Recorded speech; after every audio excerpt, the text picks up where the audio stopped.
사랑이 일단 시작이 돼야 되는데 사랑의 시작에 앞서서 고민하시는 분들이 많을 것 같아요. 아, 이거 어떻게 사랑을 시작해야 되지? 내가 나의 매력을 어떻게 어필을 해야 돼? 지금 망설이시는 분들이 있다면 이 세 가지를 꼭 사랑에 필요한 요소가 세 가지가 있는데요. 이 세 가지를 들어보시고 방법 또한 여기에 담겨 있으니까 같이 제 얘기를 따라가 보시면 좋을 것 같습니다. 첫 번째는 신체적 매력이에요. 신체적으로 매력적인 사람들, 일명 잘생기고 아름다운 사람에게 사랑받기가 너무 쉽잖아요. 아, 너무 아름답다 하면서 그 사람과 얘기를 나눠보기도 전에 사랑에 빠질 수 있죠. 자기 혼자 그냥 머릿속으로 상상을 하면서 그럴 수 있죠. 그래서 신체적 매력이 가장 강력한 요소 중에 하나고요. 의사소통에서도 시각적인 요소가 굉장히 매력적으로 작용한다는 연구가 있습니다. UCLA 심리학자 엘버트 머레이 비언의 이름을 따서 지은 머레이 비언 법칙이 있는데요. 의사소통에서 호감을 갖게 하는 강력한 요소가 자세, 표정, 눈빛, 행동, 태도 등의 시각적 요소다. 이게 한 58% 정도 차지하고요. 발음이나 발성, 호흡, 말투 등의 청각적인 요소가 두 번째로 영향을 미친다라고 했는데 시각적인 요소가 58% 절반 이상의 강력한 요인으로 작용한다는 것을 알 수 있습니다. 두 번째로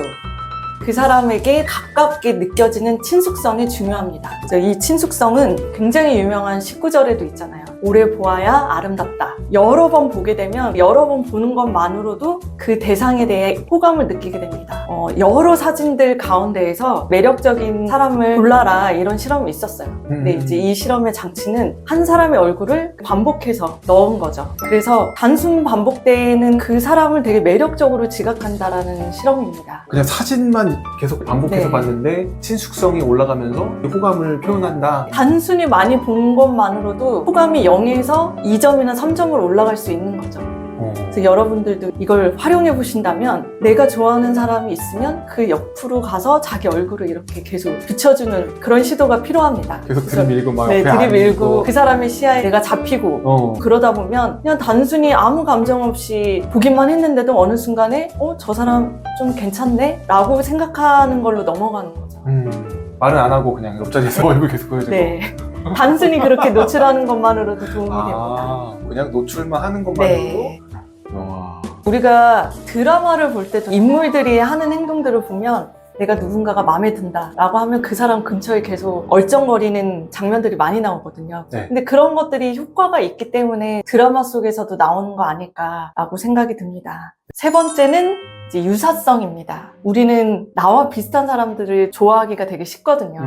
여기에 포함되는 거는 뭐 정치적인 관이 비슷할 수도 있고 종교관 이런 거 사실 누가 말한다고 해서 바꿀 수 없는 거잖아요. 네. 종교관이 일치하면 좀 더 그 사람한테 호감을 느낄 수가 있고 외모적으로도 나와 같은 인종, 나와 같은 머리 그리고 이제 경제적인 수준이 비슷하거나 이제 사회적인 지위가 비슷하고 네, 이렇게 나와 비슷한 사람들에게 내가 호감을 갖기가 되게 쉽다. 이거를 최근 인기리에 방영한 드라마 선제업구 티어를 가지고 설명을 해보려고 하는데요. 오, 그 드라마를 가져오셨어? 야, 네. 아, 좋습니다. 이런 거 좋아요. 네.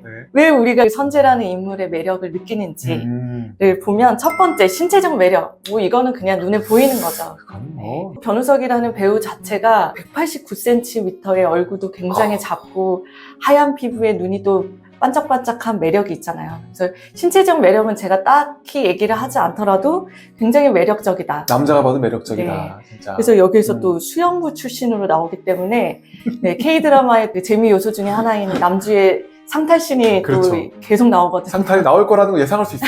처음부터. 수영? 뭐 이러면서 굉장히 이제 신체적인 매력이 있는 장면들을 보여주고 두 번째로 친숙성. 남주가 여주 이웃집입니다. 앞집이에요. 그러니까 계속 여주와 남주가 마주칠 수밖에 없죠. 여자 주인공의 시선으로 남자 주인공을 봤을 때 신체적으로도 매력적이고 또 내 앞집에 있다 보니까 계속 마주치게 되죠. 그래서 호감이 계속 증가가 되고 세 번째로 유사성. 이 둘이 옆집에 사는 게 여러 가지를 보여주고 있는데 비슷한 경제 수준이라는 걸 알 수가 있죠. 그리고 같은 학교에 다녀요. 그래서 같은 학교에 다니고 비슷한 교육을 받았고 또 둘이 얘기를 하는 걸 보면 여러 가지 가치관이나 이런 것들이 비슷하다는 걸 알 수가 있어요. 네. 근데 지금 얘기 들으면서 그 드라마 예시를 들으시니까 확 와닿는 게 있어요. 강의실에 옆에 앉을 게 아니야. 호감 가는 사람 근처로 이사를 가야겠네요. 근처에 가서 동네에서 알짱알짱거리면서 계속 마주치고. 네, 계속 네, 마주쳐야죠. 좀 가까운 데 사시는 거 좀 유리하다라는 또 생각이 들었네요.